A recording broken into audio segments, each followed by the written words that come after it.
2025 monthly market update.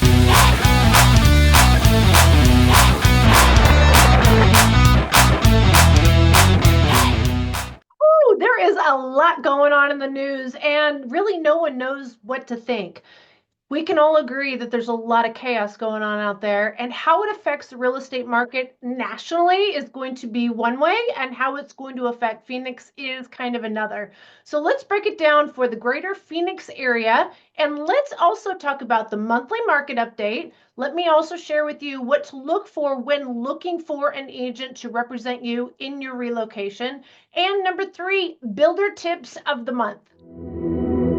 All right, if this is the first time you're watching my video, I have been talking about this all year long. Well, actually the last several years, to be honest with you. Can you believe 3 years ago, it was still kind of chaotic? And this is when interest rates went from our magical number 4 and they went to where we've been stuck in the 7s. We actually saw some 8s at one time. So mortgage rates are still being very stubborn, and that's going to be the biggest challenge for us. Here's the thing. Everybody keeps thinking that it's a quick whip that somebody can just say, lower the rates. Well, let me tell you, with the job numbers as high as they are and unemployment rate as low as it is, we still have a very good economy. I know everybody's kind of hoping that it's going to be worse. Again, we all are looking for, I shouldn't say we all, there's so many people that are looking for that market crash because they missed an opportunity last time they saw some similar things happening.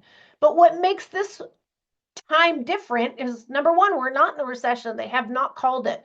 And even if they did, what happens when we do go into a recession? We see interest rates go down. And then what happens to real estate?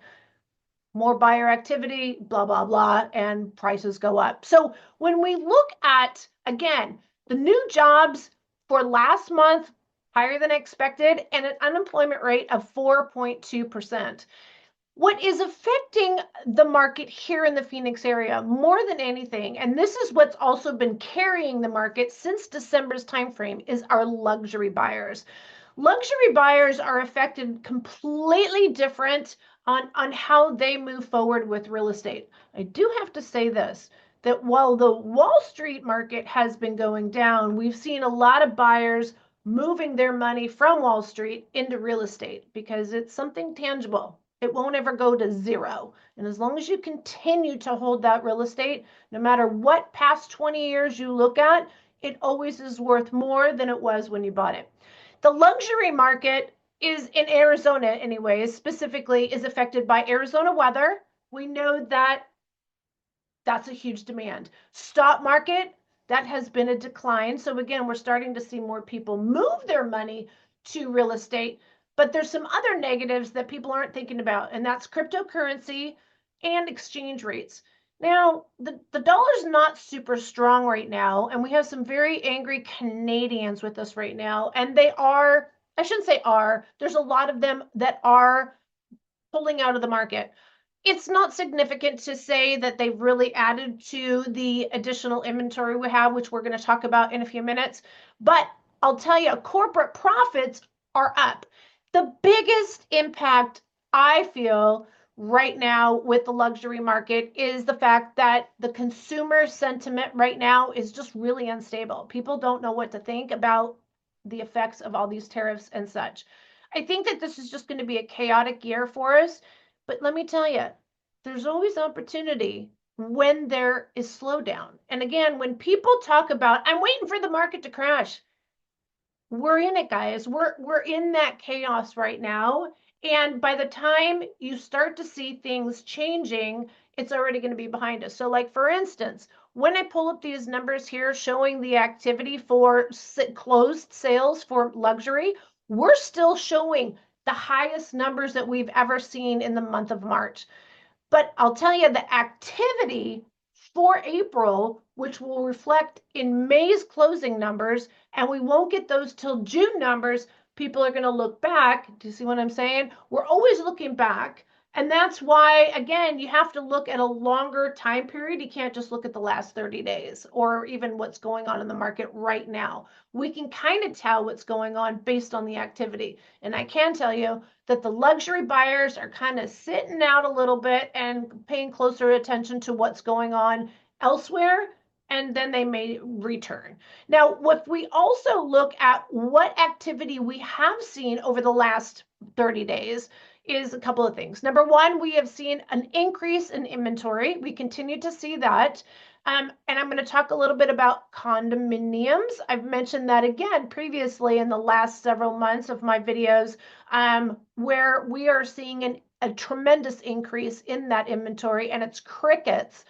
So again, if you're looking for opportunities, this is what I mean by you can't have an amazing seller's market and be a good time to buy. For buyers, when you've said, I'm going to wait till a buyer's market, this is it. This is what a buyer's market looks like.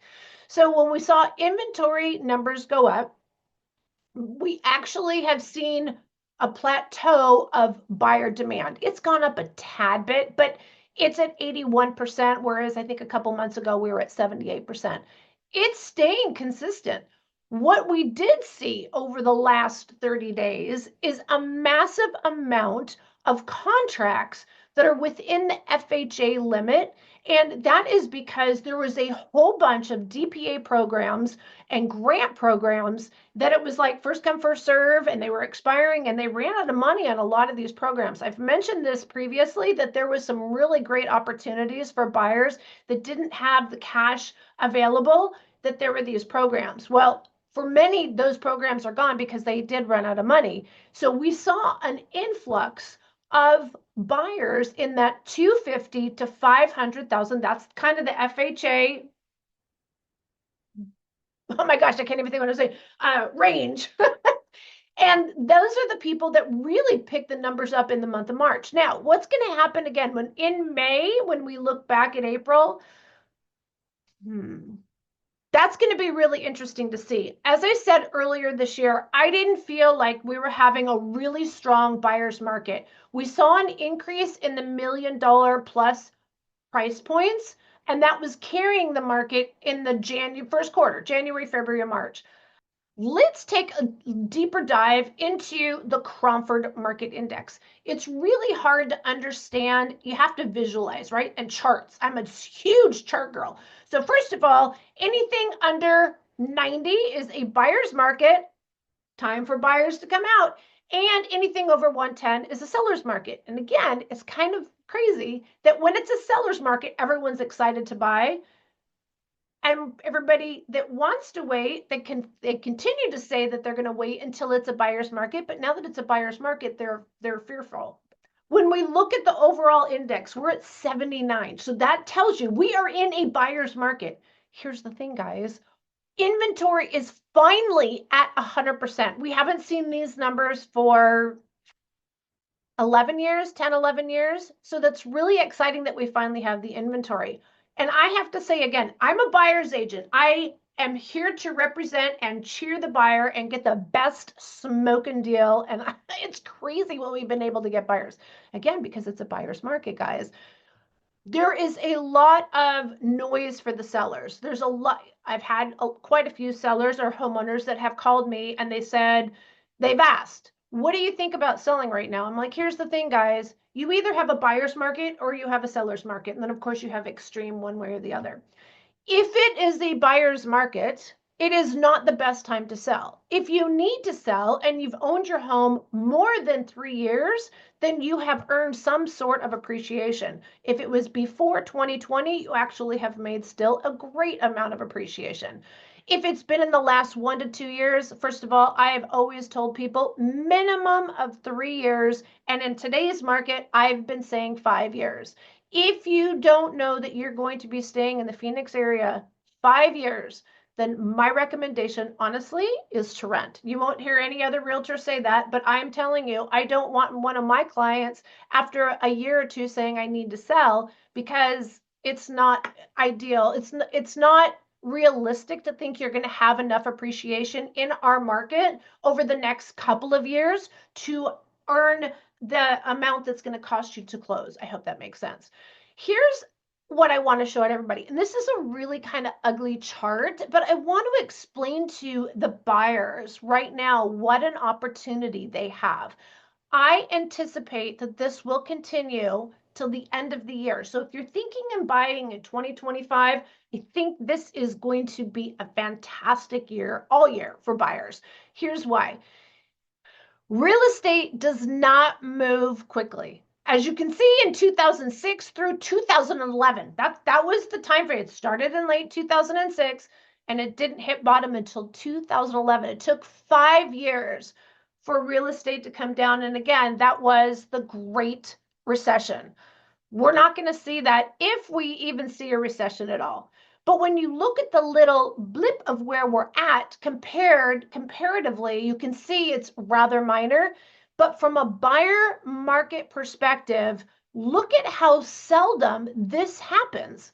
And this is why this is a great time for buyers to get into the market. You've been waiting for that market crash. This is it. This is what that market crash will look like. Appreciation so far, again, it's really flat right now. Prices are flat. Average has gone up a tad bit. And let me tell you why. Because the only homes that are selling right now are the nicest, best, remodeled, maintained, and priced well homes. So buyers don't mind paying a little bit more if they get all the goods and if they get that money to buy down their interest rate. And that's where listing agents have to have that conversation with sellers. And that's where there's the biggest challenge. Just because a home has been sitting on the market, I have a client that we wrote an offer. It's a beautiful home, but it's not ideal because of where it's located. But needless to say, it's a beautiful home. And they've been on the market for 7 months at one price. And he's just stuck. The seller is just saying, I'm only taking this price. I'm not going to take any less. Well, you know what? Sometimes you just can't shake that seller. I am sure we're one of maybe a dozen offers they've received. And they're just being, like they're waiting. I guess at some point, someone will pay it. Just not in this market. So when we pick apart each area, there's a different story in every city and in every price point. So we have still some very good seller markets, but that's because there's very low inventory. This is going to be areas where there's not a lot of construction, like Chandler, Scottsdale, Fountain Hills, Phoenix, believe it or not, Glendale, Gilbert, Paradise Valley. These are all areas that are very well established and don't have a lot of new construction, or I should say, they don't have a lot of new construction that's affordable and in desirable areas. Like there are some infill building happening in these cities, but there's just not a lot of it. When we see balanced markets, that's going to be places like Tempe, Mesa, Gold Canyon, believe it or not, is a balanced market these days, and Cave Creek. And again, this has to do with the amount of listings versus the buyer demand for that area. So it doesn't necessarily tell you a lot other than when we look at buyer markets, this is where we can get the best deals for our buyers. These are going to be everywhere where there's new construction. So we're going to be talking about Peoria, Goodyear, Queen Creek, Surprise, Buckeye, Maricopa, Laveen, and believe it or not, people are starting to go out even further. We have a closing this week in Arizona City. Let me tell you, there are some great deals out there. And again, when I get to the builder tips, I'm going to give you the tips and tricks on how to get the best deals with the builder. So don't go anywhere. Let's talk real quickly about condos. And that's where there is a lot of challenge. Is this a momentary lapse of problems? We have a combination of things. We have, they're not warrantable, so that means lenders will not lend on those units. I always say this, you want to plan your exit at the beginning. And so if you buy a property, even if you have cash and you can pay for this, cash and no problem, when you go to sell it, how sellable will it be? So on top of the fact that the properties are non-warrantable for for loans, although we have been able to identify a couple of lenders that can loan on non-warrantable communities. Again, that's a concern moving forward. What's it going to look like forward? Also, the HOA fees have just skyrocketed because of the insurance. And so it's kind of like what comes first, the chicken or the egg? The HOA, these are old, many of these are older communities. We don't have a lot of condominiums or townhomes, not really very few townhomes in the entire Phoenix metro area, but the condominiums, most of them were built a very long time ago. So these are older buildings. They might have deferred maintenance. They were probably uninsured, and now they're shopping around for insurance because some insurance companies aren't carrying these kind of properties, or they set the bar really high. They make the property have new roof or a new plumbing or new electrical or whatever their requirement is. And so in order to keep the HOA fees lower, they are choosing a lower insurance policy, and therefore it doesn't meet the guidelines for the lender. Do you see what I'm saying? So it's like the HOAs are trying to keep the HOA fees, the board is trying to keep the fees down, but when you keep the fees down, the lenders don't like loaning on it. And then do you see it's kind of a, yeah, it's getting really ugly. This is not specifically to Arizona. This is actually throughout the country. Condominiums, and I've said this all along, when you are buying real estate for investment purposes, and when you're buying real estate, whether even it's for the roof over your head, owning land is key to success. It's great when you can find a single family home on a smaller lot because that makes your home more affordable, but it's also lesser desirable. When people think of home ownership, if you go back 20, 40 years ago, it was because they owned land. And if you remember right, they were building larger lots with a smaller home, and there was a lot of outdoor space. And again, that's what home ownership was. Today, it's becoming more about the house and not so much that real estate. So something to consider again for long-term family wealth and financial freedom moving forward. You want to buy a property that has a yard. So when you see these, like Gilbert has a ton of these, where you can get a 3 or 4 bedroom home that's 2,000, 2,200 square feet. That sounds great, but it's on a 3,000 square foot lot. That's not great. That's a step up from a townhome, in my opinion. So again, condominiums though, are you're only owning the airspace, and the HOAs are going to continue to go up, and there might be future assessments that are imposed on the owners that are not in the foreseeable future. So they're considered higher risk. And again, long-term condominiums are the last thing to go up in price and the first thing to go down. There's just some investor kind of tips and tricks. If you are thinking of buying in 2025, it's going to be a huge win. It really will. That's my outlook. All right, guys, I've talked enough about the market. Let's get on to what you're looking for when you want to find the right real estate team. All right, guys, let's just get to the top 5 things you want to look for when you are interviewing real estate teams, especially if you are looking on YouTube. The first thing I want to say is everyone, including realtors here in the greater Phoenix area, are very area focused. They're very specific. They want to be here's the thing, I'll be honest with you, nobody wants to drive around. From one end of Phoenix to the other end is over 2 hours now.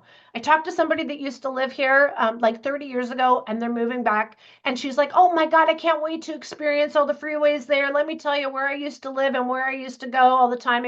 It'll only take me 10 minutes now with that freeway. And I said, oh, no. There's a few extra millions of people that live here. So although we have freeways, you can't cruise that amount at that speed limit. So you want to find someone that is extremely diverse in their knowledge in the area. And here's why. Realtors, again, they usually pick the area that they live in, or they pick the expensive areas.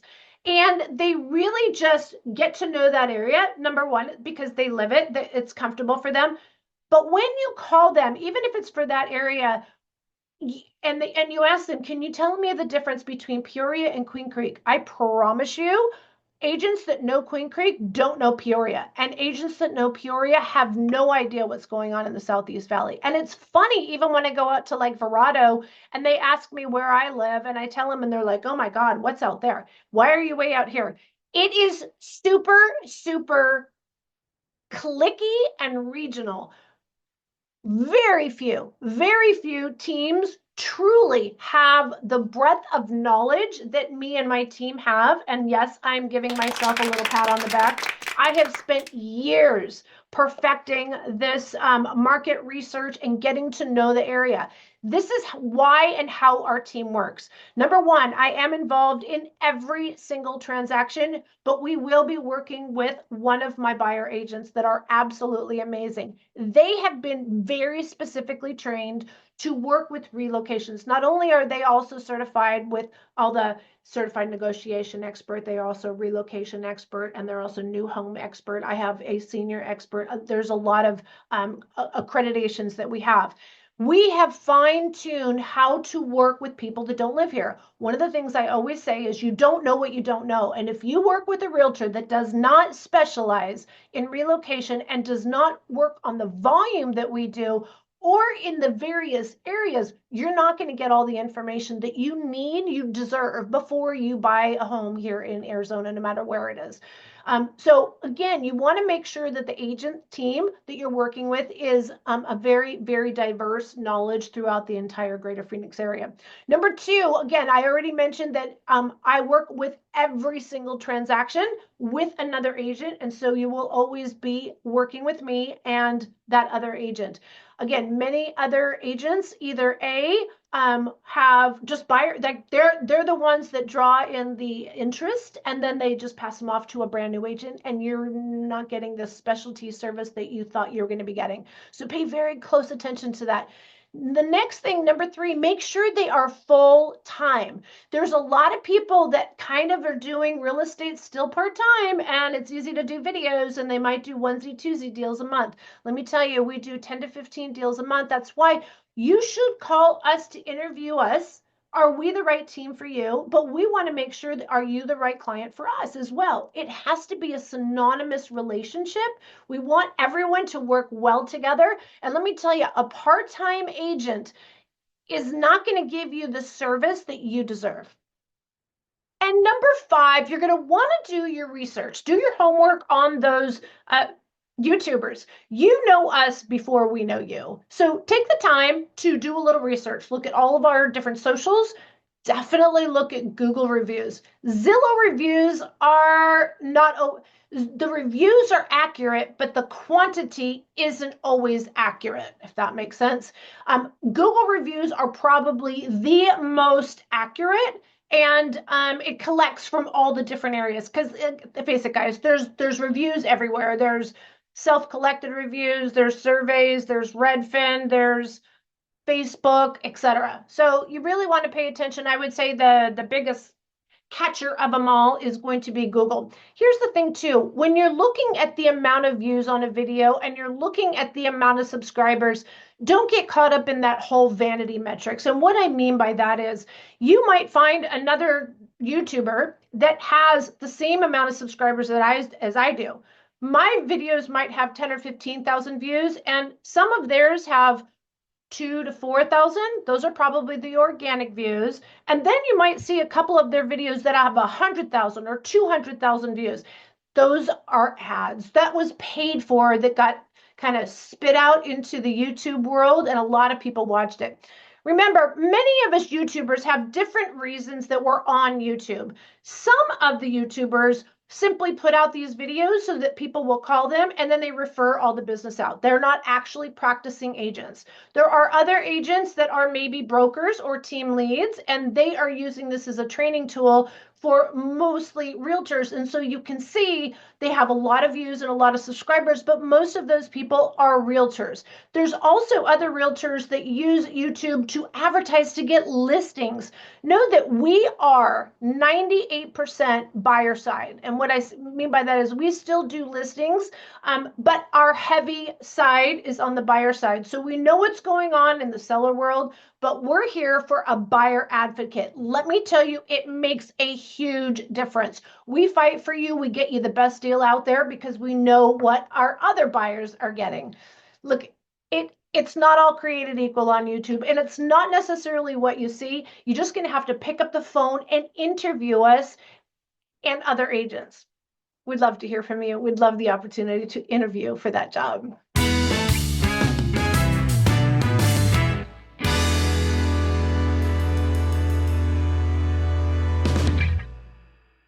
All right, new build tips. These are hot off the press, guys. Every month, we are writing literally 10 to 15 deals every single month.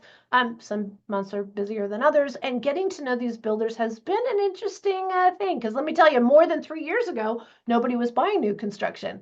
This is like the market's changed. All right, number one, never go alone. There is absolutely no incentive for you to go by yourself. And there are some builders, mostly Lennar, that even if you go online, you can't get any information. You have to put your name and number in there. And if you don't put our name and number on there, it doesn't matter if you ever actually went in or not. If you made the initial connection without us, you will not be allowed representation. So make sure you never reach out to those builders. I'll tell you, what you see online is only half of it anyways. They tell you, I call it trickery. They only show you the good. They don't show me. I'm no filter girl. I'm going to tell you good, bad, and ugly. I'll tell you, there's pros and cons for everywhere. And we are going to be completely transparent for you. That salesperson, whether it's online or when you walk in the model home, is going to be there to sell you. They represent the builder. It's not their goal to get you the best deal. It's not their goal to get you all the information you're looking for. Yes, they're very, very nice, but they're not there to represent you. So never go alone. Wow, am I on a rant right on my soapbox? All right, number two, understand incentives. There are incentives that are not online, number one. And number two, the incentives that they have online are not available to every buyer or on every home. So that's why give us a call. Instead of you trying to find everything, I promise you, we're going to save you time. We're going to save you money. Give us a call. Let's talk about the different incentives. And that's going to bring me to number three. And that is, I would recommend for 2025, it's about the deal. It's not about the house. And there's so many times that people give us a call and they're like, I want this floor plan and I want it on this lot and I want it to have this elevation. Well, many times we can make that happen, but that's not where the deals are.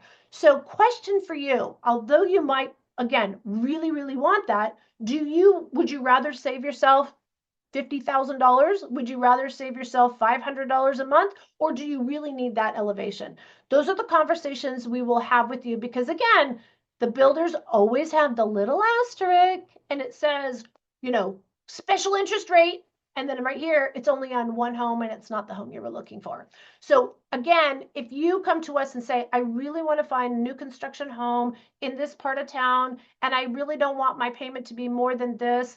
And again, you can kind of work that backwards with us and we will do the digging for you. So again, save yourself some time. And again, focus deal versus the house. Number four is area. I cannot express this enough. I don't know if I'm the only realtor on YouTube that says this. So many realtors online are just going to these new construction homes and showing you the beautiful model. That's the easy part of the job. What's the community going to be like? What's the HOA going to be like? What is just outside is going to be happening? Or are we going to have parks? Are we going to have schools? What was there before? And a lot of this can be included after you go under contract. It's called a public report.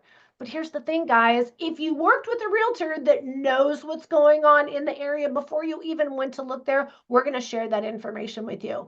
I'm telling you, it makes a difference. Again, if you are less than 5 years, do not buy new construction. Just period. That's all I got to say is because if you try to sell when you're competing with a builder, you're going to put yourself in a really bad spot. If you plan on being there 10 plus years, that's where I'm seeing more people staying longer in homes. You want to know more.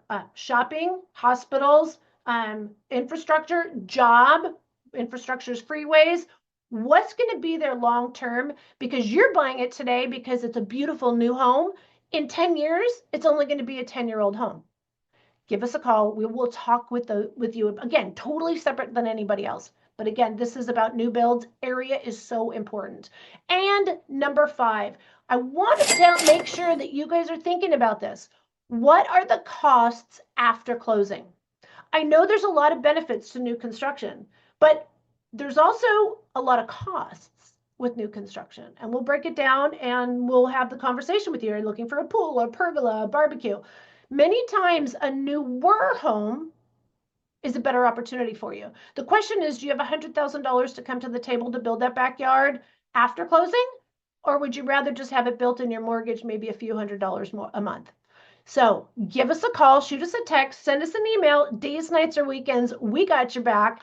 Monthly market update every single month. If you're watching this to build up so that you can see what the market will be like when you're ready to buy, I'm telling you, the next 9 months are going to be fantastic for buyers.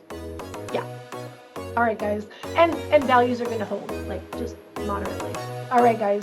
Can't wait to hear from you, and I'll see you next month. All right, thanks for chiming in. Comment. I'd love to hear from you. Okay, bye.